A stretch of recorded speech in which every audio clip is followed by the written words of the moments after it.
So moving on, the next one in our series of examinations that we're going to go through is Ashes of Avarice, which is the second to last track on Collision Course, which is my band, Fate and Crisis's second album. Ooh, that was a mouthful to say. And previously in the last one for Harvest Overboard, I mentioned that the stories for the songs weren't as good. And I don't mean that the songs aren't as good. I think this album is some of the best work we've ever done. I actually always go into the mindset of it that any song I'm working on, I always work on it to try and make it be the best song it can possibly be and act like it's the best song I've ever done. Even if by the end, maybe I'm like, okay, it's not the best song, that I've ever done. But genuinely think there's a lot of songs on this album, on this second album, that are excellent, just as good as anything, or if not better than anything on the first album. So, love the first album, love the second album, think it holds up super strong against it. I was just talking about the stories behind it, because when songs are really old and you're able to, play them a lot and then change them around, maybe turn it into a different song, it turns into another song later or whatever, you can get some funny stories around it and all that stuff. I suppose this one, where outside of the songs that I had taken from my catalog from before that I had written, anything that was written new solely for this album that I haven't played live, that is anything like that, it's just a little bit harder to have great stories behind them, or funny stories, stuff like that. So still great songs, at least in my opinion, if it's not too arrogant to say so. I like my own stuff, sue me. I wouldn't make it if I didn't like it. So I think I just wanted to clarify that I wasn't talking about the quality of the songs at all. I think both albums, I always strive to make each album as good as the previous one, at least, if not better. So that was not my intent at all. But in this case, for Ashes of Avarice, this one actually has a decent amount of stuff behind it. So this was actually during the recording, not before, but during the recording, I made it into multiple songs. There was one called Arterial Severance, which was the working title, and there was another one called Blackened Memories, which was the original title. And I remember I used, it was both, yeah. Arterial Severance had the verse riff in it, but in a different key. And Blackened Memories used the first riff from it, in the same key, but just in a different song. And both those songs I had recorded almost in their entirety, and I believe actually both of them I put previews up for.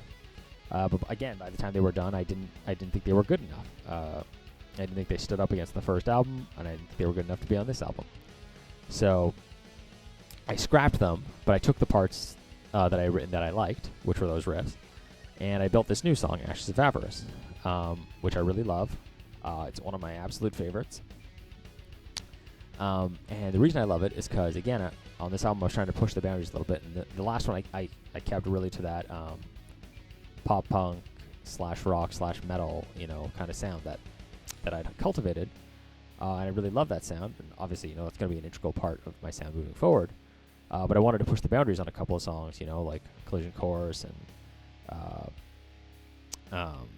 Climbed It From the Sky, and a couple more atmospheric ones, just go in some different directions, try and, push the boundaries of what I feel I'm comfortable doing. Get outside my comfort zone a little bit. So for this one, I wanted to write one that was really long. It kind of took you on a journey, the way a lot of bands I really love do. Maiden does that amazing, better than any other band, I think.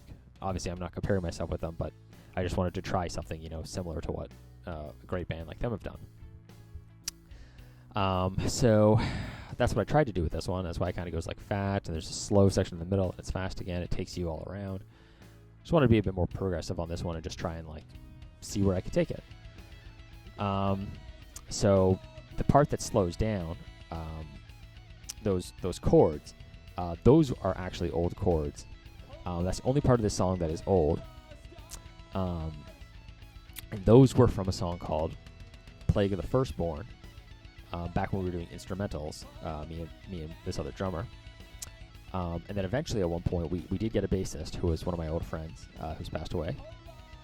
And he had wrote this really cool bass line for it.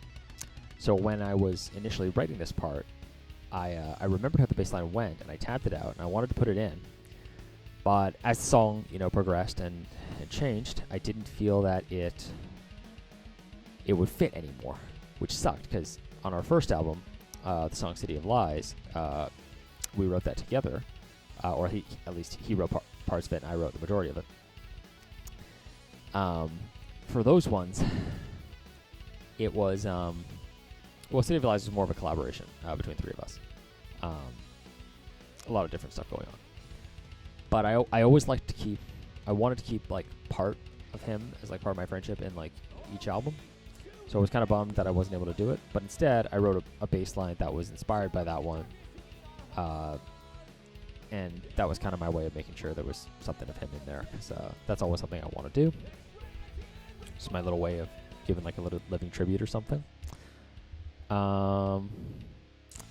Let's see, what else about this one? This is something I tried to do. There's actually two moments like this in this album. There's one in The Light That Hangs From Your Eyes, and there's one in this one that is actually a straight up little bass solo. Nothing amazing or anything, but typically when I record, I do all the instruments. So I do the drums, I do the guitars, I do the vocals, bass. So usually by the time bass comes around, I'm tired. I don't really want to put a ton of effort into it because I put most of my effort into the guitars and then into the vocals, to be honest, just because it takes the most effort. Because I find it's always a struggle for me. So I end up usually just being lazy and laying down root notes for the bass. Bass easily gets the least of my attention. Probably drums and guitar get the most, and then vocals and that. But in this one, I thought on this album I would try a little bit harder and try and try and punch it up a little bit. So I added that in there and took one of my friends who's a bass player by surprise. When he heard it, he was like, "Did you put a bass solo in there?" And I was like, "Yep." And he's like, "Oh, I'm surprised." I'm like, "Yeah, I know. I'm usually way too lazy to do it on the bass, but I did." So I thought it was kind of a fun thing to throw in. Yeah. It was originally called Eclipse. That's what I wanted to call it, and I changed my mind. I ended up calling it Ashes of Avarice because it fit way better with the theme of the song, which is again very similar to Collision Course. Very similar theme about taking things too far and getting somewhere we really don't want to go. And it's also a nod to my previous band Avarice, which I love that word.